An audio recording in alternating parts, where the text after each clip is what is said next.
What's going on, everybody? Today I'm going to be looking at one of the newest cameras in the GoPro lineup, the Hero 5 Black. This camera was released by GoPro along with an updated version of the Session and the new Karma drone. The Hero 5 is the latest addition to the Hero range, and it has a lot of features that people were hoping GoPro would include for a long time. In a lot of ways, this camera may be the most important GoPro has ever released because they need to rebuild some excitement around the brand and their hardware lineup. I'm not sure the camera itself is enough to get people excited, but I think the new ecosystem is a big step in the right direction. In the box with the camera are 2 sticky mounts, a USB cable, 1 removable battery, and a skeleton mount to attach the camera to accessories. It keeps the removable battery and not the built-in battery of the Session. I am kind of indifferent on that, but it is nice to be able to bring a spare battery if you want. The theme of the Hero 5 seems to be simplicity. Almost every change made from the Hero 4 aims to make the experience simpler for the user. The camera itself is now waterproof to 33 feet or 10 meters, so it no longer needs the waterproof housing for almost every situation. The LCD is also built in. This makes it easier to just pick up and start recording without having to worry about packing all the right accessories. They also have simplified the operation of the camera. It now has the one-touch recording from the Session, and it has a new feature which is voice commands.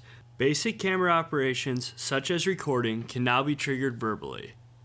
My first impression of the Hero 5 is that it feels much more substantial and well-engineered than previous generations. All of the doors that cover the ports and battery compartment are now metal and close tighter and more precisely than before. Because the camera now has to be waterproof and will not be in a housing, they had to use better materials. It feels like a more expensive and durable camera, and I'm really impressed with how it's built. I have used it frequently over the last few weeks, and it has held up great. One thing I don't like is the rubber material on the front of the camera.